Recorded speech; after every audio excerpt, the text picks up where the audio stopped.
जय गुरुदेव, जय माता जी, जय गायत्री माता, गुरुदेव माता जी और गायत्री माता जी की सूक्ष्म उपस्थिति में आगे अखंड ज्योति में लिखा है। हिमालय की दिव्यता, हिमालय को वे जड़ नहीं चेतन मानते हैं। उमा महेश से लेकर अन्य देवताओं की सघनता उस क्षेत्र में विद्यमान है, ऐसा वे अनुभव करते हैं।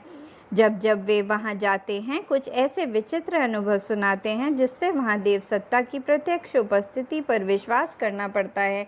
एक बार कुछ जड़ी बूटियों की खोज में रास्ता भटक गए और अपने स्थान से बहुत दूर, संभवतः 20 किलोमीटर आगे निकल गए। रात हो गई, हिंसक पशुओं की आवाज़ गूंजने लगी। ऐसे समय में एक मनुष्य जैसा शरीर उन्हें हाथ पकड़कर आधे घंटे में ही यथावत पहुंचा गया। एक बार वर्षा के पानी से उनका निवास एक ओर से घिर गया, खाद्य पदार्थ समाप्त हो गई। इसी समय एक मनुष्य का दिखना और हाथ के इशारे से ज़मीन खोदने का इशारा करना, खोदा जाना और वहां से एक 20 सेर भारी एक ऐसे मीठे और स्वादिष्ट कंद का निकलना जिस पर भली प्रकार निर्वाह किया जा सके। हिंसक पशुओं से आए दिन मुकाबला होते रहना पर कुछ दुर्घटना न घटना। एक बार किसी विपत्तिग्रस्त को सारे पैसे दे दिए, पास में कुछ भी ना रहा। दूसरे दिन सिरहाने काम चलाऊ धन मिल जाना। उस क्षेत्र में निवास करने वाली दिव्य आत्माओं का आभास और उनसे भेंट करने का सुयोग आदि एक से एक बढ़कर ऐसे अद्भुत अनुभवों की श्रृंखला उस हिम प्रदेश की है जिसे सुनते जादू तिलसम जैसे कथा प्रसंग का रस आता है, पर उनमें अतियुक्ति की बात तनिक भी नहीं।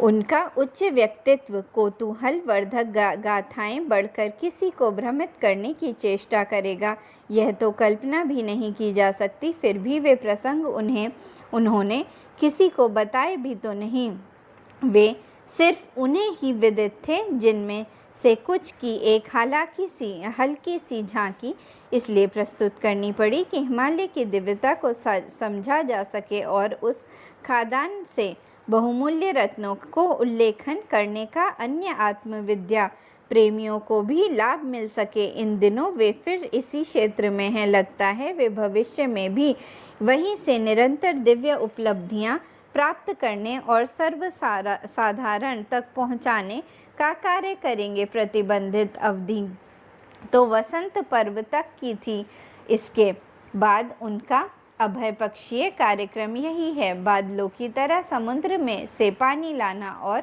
खेतों पर बरसाना हरिद्वार का मध्यम केंद्र उनके इस ध्येय को पूरा करते रहने के लिए ही तो बना है। वे हर वसंत पर बहुत कुछ प्राप्त करते रहे हैं और आगे के लिए अधिक दुस्साहसपूर्ण कदम बढ़ाते रहे हैं। उन्हें अपने पिता पर, हिमालय पर कितना गर्व है, कितना विश्वास और कितना अवलंबन है, इसे समझने पर ही उनकी हिमालय प्रति प्रीति का अनुमान लगा सकना संभव हो सकता है। जय गुरुदेव, जय माता जी, जय गायत्री माता।